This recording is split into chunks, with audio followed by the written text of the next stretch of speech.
Assalamualaikum warahmatullahi wabarakatuh. Jadi, apa kabarnya teman-teman semua? Semoga sehat selalu walaupun sekarang dalam kondisi pandemi global. Kita harus tetap di rumah aja, yang pastinya kita harus senantiasa selalu produktif. Salah satunya dengan mengikuti semangat yang diadakan oleh PIKR Rumah Sriwijaya Provinsi Sumatera Selatan. Nah, jadi dari tadi aku ngomong-ngomong nih, jadi perkenalan dulu. Jadi perkenalkan, nama saya Ervandi Pratama. Saya sebagai wakil eksternal dari PIKR Rumah Sriwijaya. Nah, jadi malam hari ini kita akan bincang-bincang atau setengah jam talking inspiratif sama Duta Genre Provinsi Sumatera Selatan tahun 2016. Jadi nanti kita akan sharing inspiratif sama Kak Tania Dwi Adinda SIKOM sebagai Duta Genre Provinsi Sumatera Selatan tahun 2016. Nah, jadi terima kasih banget buat teman-teman yang udah gabung. Sembari kita menunggu Kak Tanianya lagi siap-siap mungkin, dan sembari Kak Tanianya lagi siap-siap, kita sekarang akan membahas juga tentang genre Indonesia dan juga remaja Indonesia. Jadi Fandi bakal nginvite Kak Tania dulu. Tunggu sebentar ya. Hai, Oke, ini dia. Halo Kak Tania. kenapa datang ya? Halo. Halo, nah jadi teman-teman semua yang dari tadi nggak sabar nunggu Mm-mm. kedatangan narasumber kita yang cantik ini. Aduh. Jadi, jadi Pandi kenalin dulu nih narasumbernya. Oke. Hmm? Jadi pada malam hari ini teman-teman kita kedatangan seorang narasumber yang kece banget. Jadi Aduh. namanya Kak Tania Dwi Adinda, Hai. SIKOM. Nah, jadi Kak Tania ini lahir di Palembang 26 Juni tahun 1996, masih muda. Jadi Kak Tania ini merupakan Duta Mahasiswa Genre Sumatera Selatan tahun 2016, sekaligus motivator Duta Genre Indonesia pada tahun 2016, berbakat Putri Sriwijaya tahun 2017, runner-up Gadis Visip Unsri tahun 2015, dan saat ini beliau bekerja sebagai staf humas di SKK Migas, Kantor Perwakilan Sumbaksel. Nah, gitu. Tuh. Jadi untuk membakar semangat teman-teman semua, kita sebaiknya salam genre dulu nih Kak. Gimana? Boleh, boleh, Salam boleh. genre ya? Boleh, boleh, boleh. Oke. Pandi yang pimpin atau Kak Tania yang pimpin? Pandi lah. Pandi yang Kan pimpin ya? Oke. ya, Salam Pandi kan yang genre. zaman salam. Remaja genre, sehat, cerdas, Sehat, cerdas, ceria. ceria. Genre Indonesia, saatnya Saatnya yang yang muda, muda, yang yang berencana. berencana. Oke. Oke. Jadi, buat teman-teman, dari tadi udah pada nggak sabar banget nih Kak, nunggu kedatangan Kak Tania itu kapan katanya. Jadi, kata Pak Bar, dan sekarang Oke. kita bakal sharing nih. Sehubung tadi Mm-mm. Fandi ngejelasin juga sama teman-teman, kita bakal ngebahas tentang genre dan remaja Indonesia. Nah, jadi Oke. kita pokoknya teman-teman kita harus bakal kupas tuntas mumpung narasumbernya lagi ada. Jadi untuk pertanyaan pertama nih Kak. Tadi juga udah Fandi siapin, teman-teman juga udah siapin, udah ngerangkum beberapa pertanyaan teman-teman. Jadi untuk Mm-mm. pertanyaan yang pertama, nah jangan deg-degan nih Kak. Oke. Jadi pengalaman pertama, yang pertanyaan pertamanya, apa sih Kak pengalaman yang luar biasa sejak Kakak tergabung di dalam menjadi remaja genre? Jadi pengalaman yang berharga tuh Kak, yang pernah didapat. Kalau pengalaman berharga semenjak bergabung di genre itu hampir semuanya itu adalah pengalaman berharga gitu kan ya. Karena nggak semua orang punya kesempatan yang sama begitu. Apalagi kalau bisa ketemu sama teman-teman remaja di daerah, kemudian juga bisa kumpul sama remaja-remaja dari beberapa provinsi, dari 34 provinsi yang ada di Indonesia, kemudian bertukar pikiran, sharing pengalaman dan lain sebagainya. Aku rasa yang paling berkesan dari bergabung di genre itu adalah itu gitu ya. Kita bisa uh, apa berjumpa, kemudian sharing, kemudian juga yang paling penting adalah uh, punya semacam perencanaan tersendiri dalam diri secara pribadi, untuk diri secara pribadi, dan manfaatnya itu nggak cuman di waktu yang sekarang aja, tapi berkelanjutan ke depan, termasuk bagaimana merencanakan masa depan ingin seperti apa gitu kan ya. Itu semuanya aku dapetin di genre. Nah, kalau ditanya pengalaman yang paling berharga, semuanya berharga, tapi yang Semuanya paling berharga. berharga adalah bisa ketemu sama semua remaja baik di Sumsel maupun di seluruh Indonesia. Oke, oh jadi keren banget ya jawaban dari Kak Tania. Nah, teman-teman, bagi yang masih Mhm. nanyain, kalau aku ikut genre apa sih pengalaman yang aku dapat? Nah, jawaban Kak Tania itu tadi sendiri, semua yang didapat Kak Tania itu berharga. Nah, jadi buat teman-teman Betul. yang mau hari-harinya, detik-detiknya, menit-menitnya, waktunya berharga, ayo ikut Mhm. genre ya, nah gitu. Jadi, Betul. lanjut lagi nih Kak untuk bahas yang tadi. Kira-kira Kak Tania kan udah lama tuh ikut genre. Nah, jadi Ah, ah. apa sih Kak keunikan dari genre yang mungkin tidak bisa ditemukan di organisasi lain? Gitu sih Kak. Oke. Genre itu keunikannya adalah kita bisa bisa menyentuh remaja secara langsung gitu kan ya. Terus kita berkontribusi secara langsung, nggak cuman sekedar jadi pajangan, nggak cuman sekedar kalau tugas nih ya, nggak cuman sekedar kita ngeliatin bagaimana orang-orang keliling kita dalam sebuah acara gitu, tapi kita juga ikut berkontribusi, kita yang berperan langsung gitu untuk entah itu sosialisasi, kemudian juga entah itu memberikan apa bimbingan ke remaja yang mungkin merasa butuh pandangan ataupun mungkin juga nasihat serta bahkan mungkin arahan dari kita sebagai apa sebagai role model remaja gitu kan ya. Kemudian Kak selain mungkin menyentuh remaja secara langsung apalagi sih sebenarnya yang menjadi unik di dalam organisasi generasi berencana ini yang menjadi unik lainnya adalah orang-orang yang tergabung di dalam sini adalah orang-orang yang luar biasa. Kenapa aku bilang orang-orang yang luar biasa? Karena orang-orang yang tergabung di dalam genre itu adalah orang-orang yang mau tidak hanya apa ya, tidak hanya mengeksplor diri, tapi juga ingin membantu orang lain. Kepekaan sosialnya dapat, kemudian juga pembelajarannya banyak didapat, pengalamannya juga kece-kece, keren-keren, dan yang paling penting adalah kita itu uh, mampu untuk membatasi setiap tingkah laku kita, perilaku kita dan lain sebagainya, karena kita tahu nih rules ataupun mungkin peraturan ataupun mungkin apa saja yang boleh dan apa saja yang tidak. Mungkin remaja yang lain tahu ataupun organisasi lain tahu terkait hal ini. Namun genre mempraktekannya langsung dan mengajak orang. Nah, beban mengajak orang ini yang kemudian membentuk kita secara pribadi itu uh, menjalankannya karena nggak mungkin nih aku nyampein hal A B C ke remaja yang ada di sekelilingku sedangkan aku tidak melakukannya seperti itu. Uh, Keunikan lainnya banyak lagi. Kemudian kalau kita mungkin kembali ke pertanyaan pertama, pengalamannya banyak lagi yang lain. Teman-teman yang mungkin sudah bergabung di genre, udah merasakan secara langsung keunikan dan juga kelebihan serta pengalaman berharga selama bergabung di genre itu sendiri. Nggak bisa diceritakan secara singkat di sini gitu. Wah. Jadi menurut Kak Tania itu genre itu uniknya tidak bisa dirangkai dengan kata-kata karena Betul. langsung menyentuh dengan ke masyarakat, terutama ke Benar. remajanya. Ya benar ya Kak? Nah, jadi itu jadi buat teman-teman yang masih penasaran. Jadi sekarang Fandi bakal buka Q&A. Silakan teman-teman yang mau bertanya, tanyakan aja di kolom komentar. Yang mau bertanya nanti bakal Fandi sebutin. Nah, jadi sembari menunggu pertanyaan teman-teman yang lain, Fandi mau lanjut tanya lagi nih, karena ini juga Boleh. merupakan pertanyaan dari teman-teman semua. Mumpung Kak Tanianya ada, Mhm. jadi kita tanya. Ya. Pertanyaan selanjutnya Kak, Mhm. kira-kira sebelum Kak Tania mengenal apa itu genre dan Kak Tania menjadi remaja yang belum mengenal genre, kira-kira Uh-uh. apa sih motivasi Kak Tania ingin bergabung menjadi remaja genre? Gitu Kak. Motivasi awal sebenarnya jujur sebelum bergabung di genre itu aku semacam orang yang buta banget genre itu apa sih gitu. Kemudian Mm-mm. bergeraknya apa? Kemudian apa sih gunanya kalau bergabung sebagai duta mahasiswa genre gitu kan ya. Tapi karena ada salah satu seniorku yang sudah tergabung lebih dulu di forum genre, kemudian juga sudah menjadi seorang duta genre terlebih dahulu sebelum aku dan sedikit banyak aku mempelajari apa saja kegiatan dia gitu.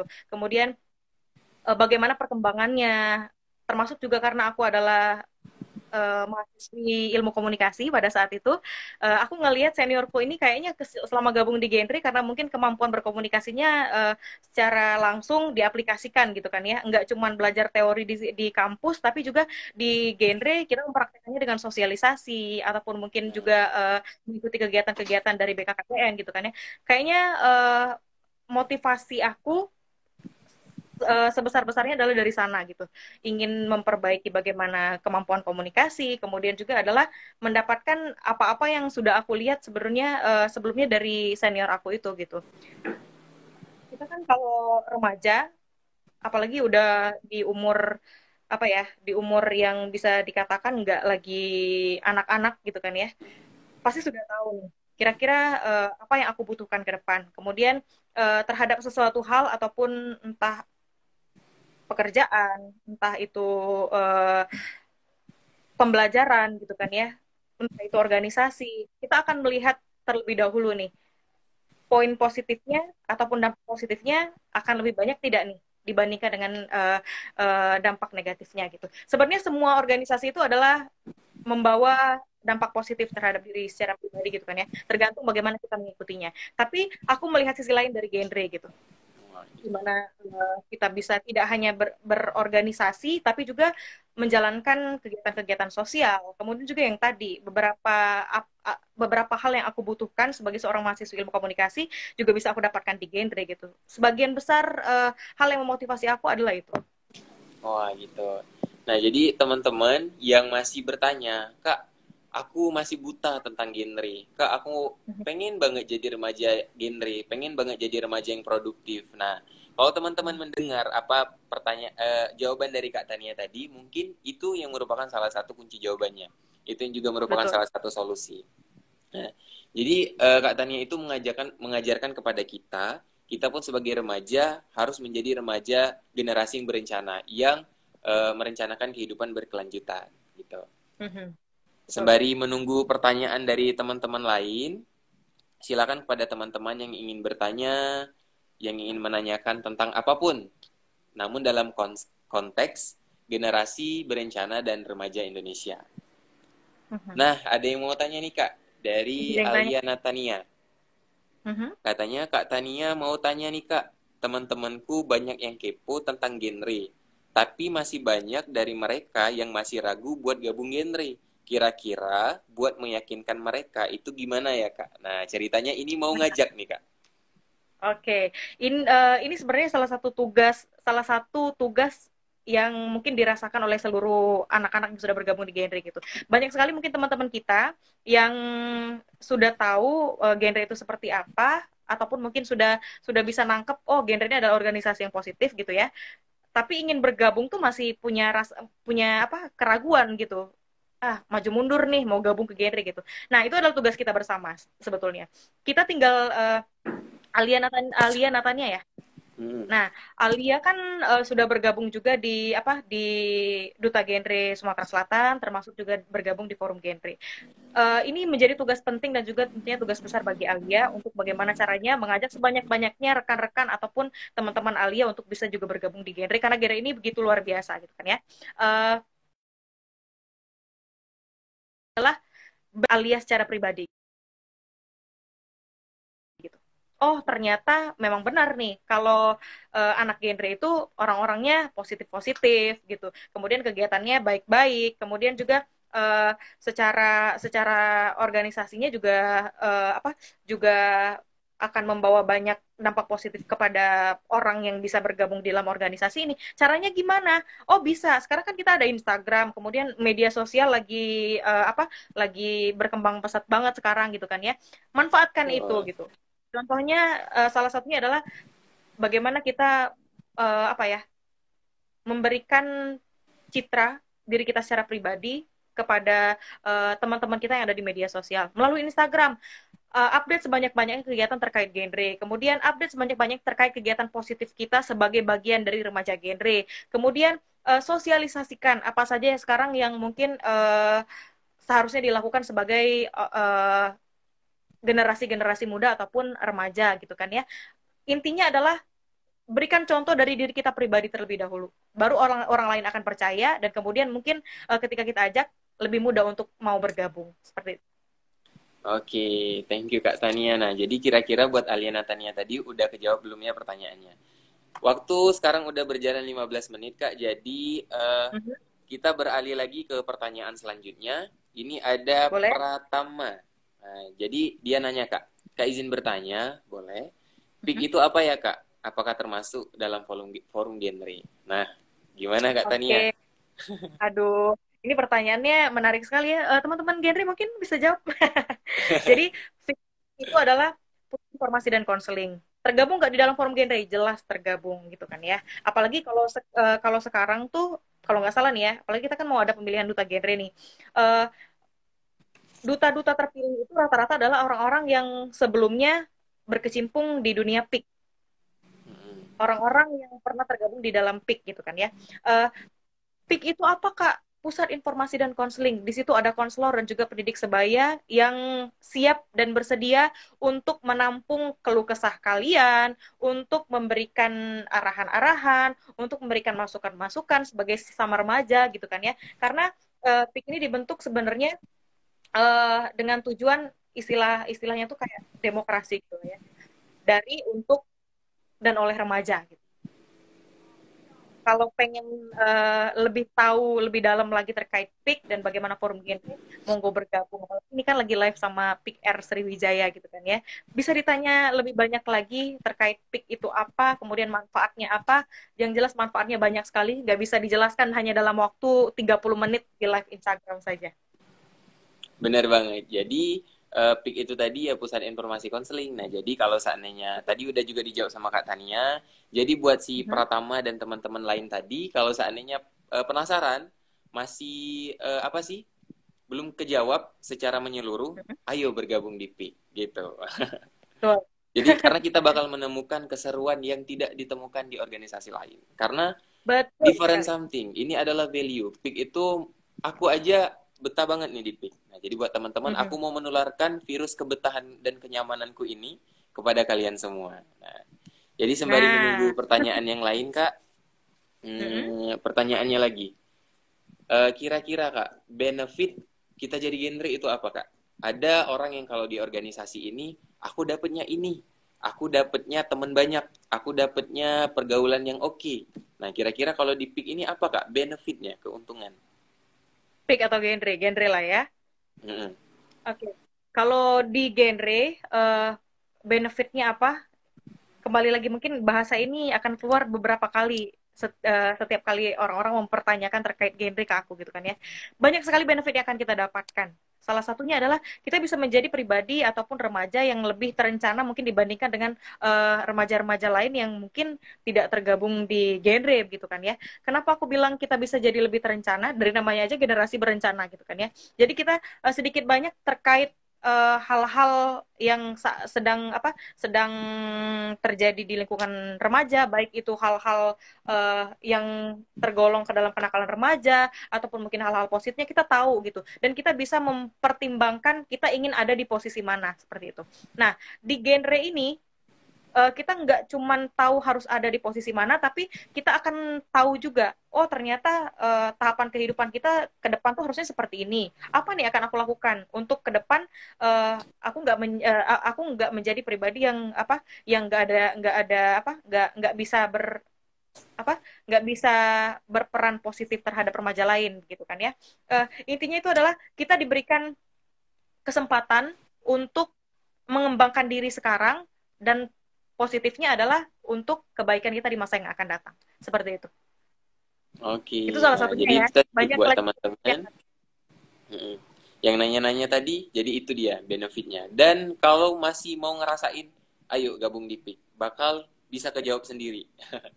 Jadi, nah dari tadi Kak kita bahas tentang genre, generasi berencana, dan sekarang kita bakal ngebahas tentang remaja Indonesia. Nah, kira-kira Kak, pandemi global ini kita nggak tahu kapan selesainya. Nah, tapi untuk menjadi remaja yang produktif, tentunya kita harus menjadi remaja yang produktif di rumah, walaupun di rumah aja, tapi kita punya aktivitas dan juga kita harus tetap belajar. Salah satunya dengan mengikuti talk show yang bermanfaat seperti ini. Nah, betul. jadi kira-kira Kak, apa sih tips untuk menjadi remaja yang produktif di rumah selama pandemi ini. Ini versi Kak Tania nih. Kalau yang bermanfaat bisa di-sharing ke teman-teman. Sebenarnya produktif itu adalah beberapa waktu yang lalu sebenarnya Forum Genre Sumatera Selatan juga sudah menggelar semacam talk show online gitu kan ya bersama dengan Deputi KSPK BKKBN Republik Indonesia. Nah, dari sana aku juga mendapatkan poin terkait apa itu sih produktif gitu. Produktif itu mungkin sejauh ini yang banyak kita ketahui adalah kita bisa melakukan sesuatu, menghasilkan sesuatu dan kemudian nantinya bisa berdaya jual gitu kan ya. Padahal makna produktif yang sesungguhnya tidak hanya itu gitu. Makna produktif yang sesungguhnya itu adalah kita bisa melakukan sesuatu hal positif dan memberikan kepuasan batin tidak hanya untuk kita secara pribadi tapi juga untuk mungkin orang-orang yang ada di sekeliling kita. Nah, selama pandemi mungkin kita agak bosan gitu kan ya, bosan di rumah, nggak bisa kegiatan di luar, nggak bisa keluar. Biasanya kan kalau habis kegiatan full, entah itu di rumah, di kantor, di kampus ataupun dimanapun itu, selesainya kita bisa keliling-keliling sama teman-teman di luar secara bebas tanpa harus ketakutan terhadap hal apapun gitu kan ya. Nah, selama pandemi kita harus mengurung diri di rumah untuk kebaikan bersama. Apa aja sih Kak yang bisa dilakukan? Kalau aku secara pribadi adalah aku melakukan kegiatan kantor seperti biasa karena work from home gitu kan ya. Uh, Hal lain yang aku lakukan adalah apa? Kita bisa melakukan menyalurkan hobi, tidak hanya untuk kepuasan kita secara pribadi, tapi juga memberikan mungkin uh, hiburan untuk orang-orang di sekeliling kita. Bisa mungkin gitaran, nyanyi-nyanyi gitu. Itu kan hal-hal yang positif. Mungkin juga bisa yang suka ngerajut bisa ngerajut, yang suka ngejahit bisa ngejahit gitu kan ya. Yang pada akhirnya bisa menghasilkan sesuatu yang tadi bisa memberikan kepuasan secara emosional untuk kita secara pribadi gitu kan ya. Mungkin yang suka ngelukis bisa ngelukis di dinding kamarnya, ataupun yang mungkin suka bersih-bersih bisa lebih banyak waktu untuk bersih-bersih di rumah gitu kan ya. Banyak hal lain. Yang suka masak bisa masak gitu kan ya. Nggak cuma masak untuk diri secara pribadi tapi juga mungkin bisa masakin untuk keluarga yang ada di rumah. Banyak sekali tentunya hal-hal yang aku rasa bukan cuma aku aja yang sudah memahami tapi juga mungkin teman-teman sekalian sudah paham. Oh, ini adalah hal-hal produktif yang kira-kira bisa aku lakukan selama di rumah aja. Gitu. Nah, jadi buat teman-teman yang nanyain tentang keproduktifan, tips untuk menjadi remaja produktif di rumah, jadi banyak banget hal yang dapat kita lakukan, salah satunya dengan mengasah hobi kita sendiri. Nah, jadi ini merupakan momentum kita untuk menemukan jati diri kita, mengasah bakat dan keterampilan kita untuk supaya kalau saatnya pandemi ini udah berakhir, kita ada yang berbeda gitu. Nah, jadi balik lagi ke pertanyaan teman-teman selanjutnya, ini ada dari Feral Amartia. Wah, ini masih mau nanya nih Pak. Jadi pertanyaannya Kak Tania, kalau dari kakak target menikah di usia berapa? Waduh. Dan selain usia, apa sih patokan kakak dalam memutuskan untuk menikah? Nah, gimana nih Kak? Ini agak pusing ya ngejawabnya. Secara pribadi sih target nikah itu adalah aku pengennya di usia 25 tahun, which is tahun depan lah ya. Doain, aminin. Amin. Amin. Kemudian Kak, kira-kira apa sih semacam bisa dibilang faktor yang kira-kira menurut Kakak membuat Kakak sudah merasa siap untuk menikah? Salah satu faktornya adalah usia. Kemudian yang kedua adalah faktor emosional. Aku sudah bisa belum sih menjadi orang yang tidak begitu egois untuk diri aku secara pribadi, tidak bisa apakah aku sudah bisa kepentingan orang lain yang juga harus aku pikirkan nantinya gitu dalam hal ini adalah suami gitu kan ya. Kemudian pekerjaan, penghasilan.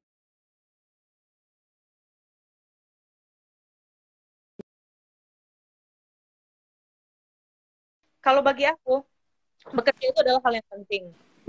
Walaupun kita adalah seorang perempuan yang mungkin banyak orang menganggapnya adalah perempuan ikut sama laki-laki aja, gitu, ikut sama suami aja. Tapi bagiku perempuan juga penting untuk bekerja. Faktor keduanya adalah itu pekerjaan. Sudah mapankah, sudah bisakah kita gitu finance ourselves gitu kan ya. Kemudian hal yang ketiga adalah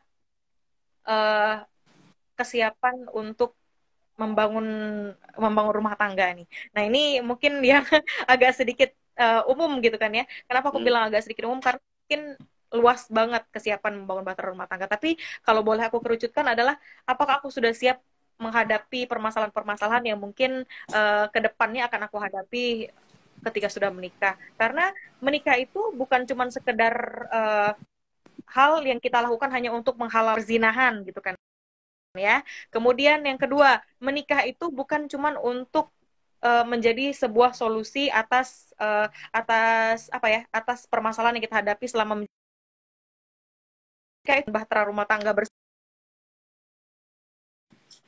sama orang yang mungkin belum pernah kita ketahui sifat aslinya sebelumnya. Bagaimana kita bisa menyatukan pendapat, menyatukan apa ya, ide-ide gitu. Even nggak sama uh, pendapat kita sama suami gitu, tapi gimana kita bisa menerima kalau ternyata kita harus nurut sama pendapatnya suami ataupun tanggapannya suami. Itu kan harus dipertimbangkan dengan matang gitu. Jadi faktor-faktor lainnya mungkin sedikit banyak akan sama dengan teman-teman yang lain gitu kan ya, apalagi mungkin di sini banyak yang viewersnya entah orang-orang yang sudah menikah atau mungkin sudah jauh lebih dewasa seperti itu kan ya. Setiap orang punya faktor, tapi kalau dari aku secara pribadi kurang lebih itu tadi. Oh ya, yang paling Oke. penting juga adalah bagaimana laki-laki ini bisa menerima keluarga, Wah, bener karena itu banget. yang paling. Jadi karena suami istri itu juga bakal Mhm, pastinya jadi keluarga, apalagi suami ya Kak, bakal betul, menjadi kepala keluarga. Nah, betul jadi itu sekali. dia buat Bang Feral Amartia tadi yang udah nanya. Jadi ini pertanyaan terakhir nih kayaknya Kak ya. Ini dari Farhan Prata, katanya, Kak, pernah nggak sih pas dulu jadi duta genre ditolak untuk sosialisasi tentang genre di suatu daerah? Nah, kayaknya ini tantangan nih Kak.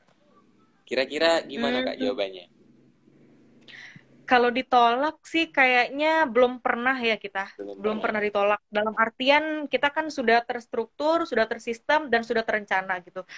Besok kita akan ada sosialisasi di daerah A, di daerah B, di daerah C misalkan gitu. Itu kan sudah ada koordinasi sebelumnya antara BKKBN dan juga tempat-tempat yang menjadi tujuan kita untuk sosialisasi.